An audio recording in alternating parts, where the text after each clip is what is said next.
Say my name. Billy! No, not my name. No, say the name that I say to turn into this guy.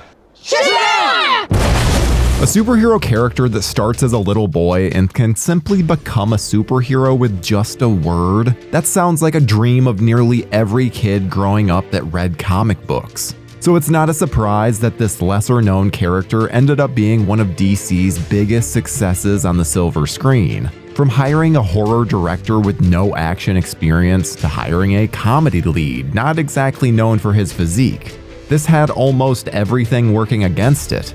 Yet this managed to be one of the most highly praised in all of superhero film. So today on DC Revisited, let's get into the Rock of Eternity and say his name as we get into everything Shazam.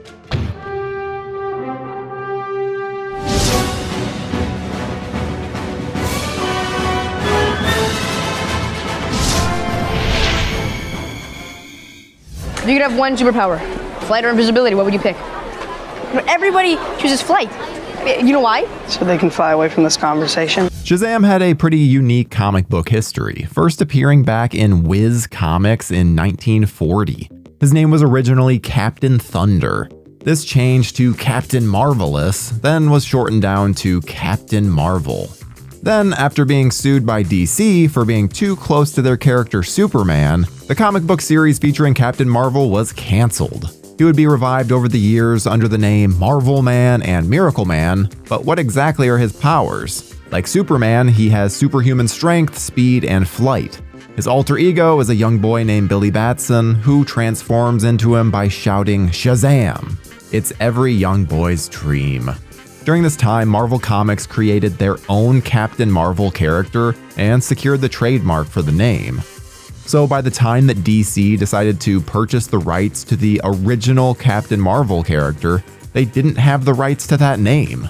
So they released the comic book Shazam with the subtitle, The Original Captain Marvel. This confusing history would follow the character, never truly gaining as much steam as his contemporaries, often being seen as simply a Superman ripoff. While Superman got his own film in the 70s and Batman in the 80s, Shazam didn't even begin any film development until the 2000s when New Line Cinema bought up the rights. They received drafts from William Goldman, Brian Goluboff, and even John August, the latter of which actually entered pre-production in 2008. Dwayne "The Rock" Johnson was even in talks to appear as that film's villain, Black Adam. This would serve as a near 15-year journey for Johnson, but we'll get into that later. Peter Siegel was hired to direct the film, but when Warner Brothers bought New Line, they refocused their priorities. Speed Racer had just been a failure, while the dark and gritty Dark Knight was a massive success. Given Shazam's more comedic tones, they felt they needed to change the project. So August left, and the screenplay was reworked by Bill Birch and Jeff Johns to become a more gritty and serious film. During this time, DC Comics announced their New 52 lineup, which would see several characters reimagined. Shazam in particular was shifted to a more team-based story featuring the Shazam family. With powers that were so similar to the Man of Steel, this allowed him to differentiate even more than the often solo Kryptonian. DC announced Shazam in April of 2014, with a release date of July 2016. Dwayne Johnson was announced as starring, although it wasn't decided at the time whether he'd be playing Shazam or Black Adam. After conversations with the actor, it was decided that he'd take on the much darker role of Black Adam. Darren Lemke was originally hired to write the screenplay, with Henry Gayden doing rewrites on it. This was when it was decided that Black Adam would have his own solo film, and they'd instead focus entirely on Shazam for this outing. Fresh off the success of Annabelle Creation, David F. Sandberg was brought aboard to direct the film. He actually turned down the chance to direct Venom in order to take on this project, being intrigued by the studio's big with superpowers pitch for Shazam. When it came to casting for the film, they had to have Shazam's unique power set in mind, as they'd need two people for one role. With de-aging being all the rage at this time, that choice was bandied about, but ultimately it was decided to cast a young actor to play Billy and an older actor to play Shazam. John Cena, Billy Magnuson, and Jake McDorman auditioned for the lead role, but it ultimately went to Zachary Levi. Mostly known for the comedic TV show Chuck, there was a bit of skepticism when Levi was cast as the titular superhero.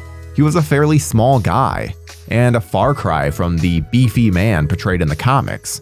It didn't help that Levi claimed that they wouldn't be using any padding in his suit. Right. But funny enough, Levi originally auditioned for the far goofier role of Freddie Freeman. But producers saw that audition and saw their Shazam, so he was cast as that instead. For the younger Billy, Asher Angel took on the part.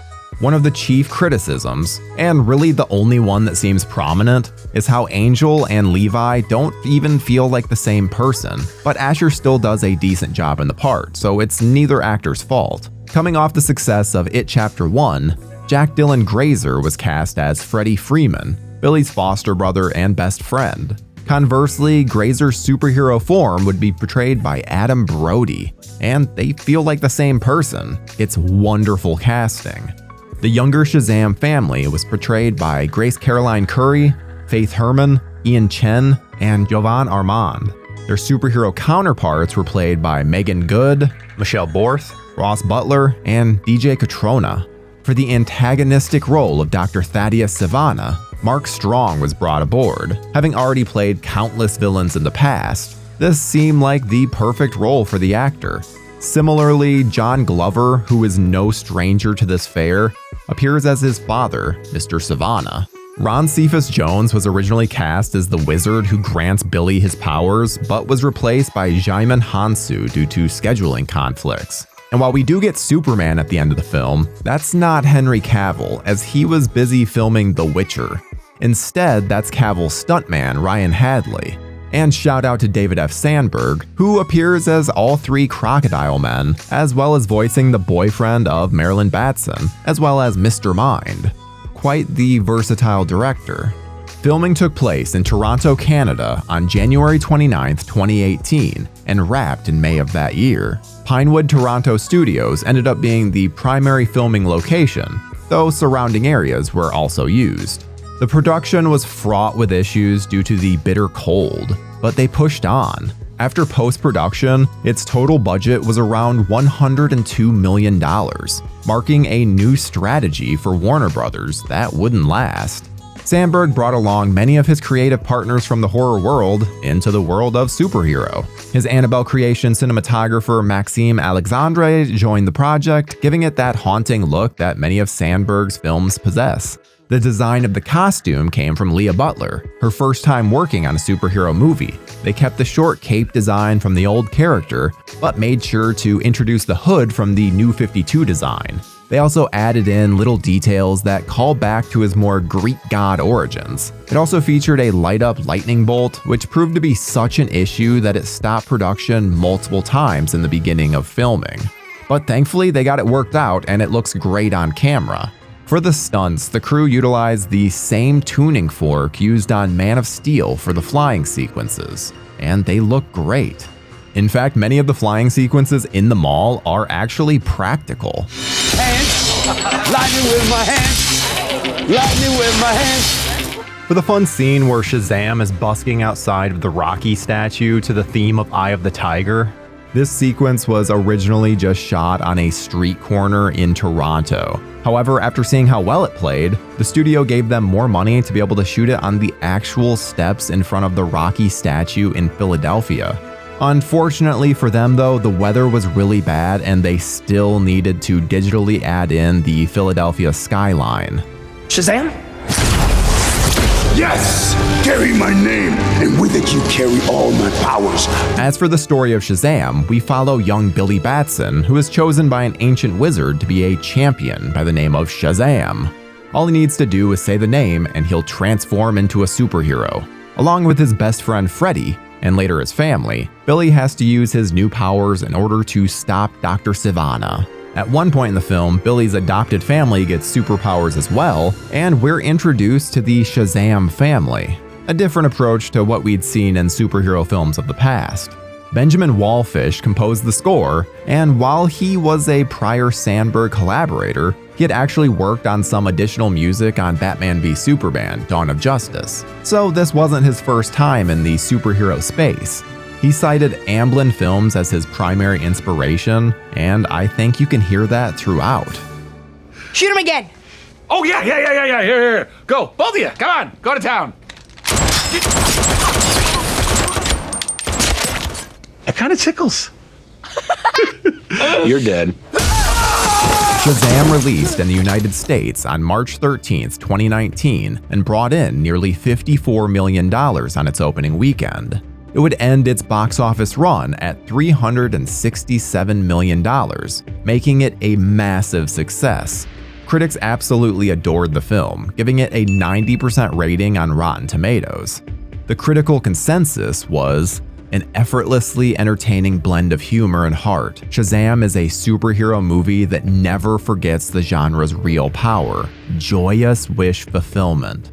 Which really nails what works so well about the film. The superheroes are able to be audience surrogates for the young people watching and looking up to these heroes. It's great messaging and very inspirational. All things a superhero film should be. The success of Shazam would see a sequel almost immediately go into production, as Warner tried capitalizing on the success of the two properties. But if you were hoping for some follow-up to the mid-credits scene where Sivana talks to Mr. Mind, a talking caterpillar, then prepare to be disappointed, because there's no follow-up to that.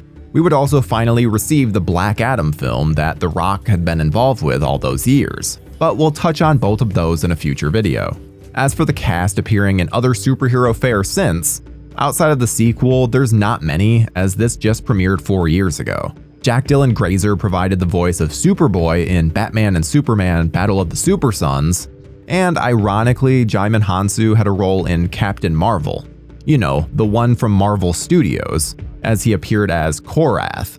Shazam was an unexpected success for DC and Warner Brothers, and much like Guardians of the Galaxy for Marvel, proved that lesser-known characters were still viable at the box office.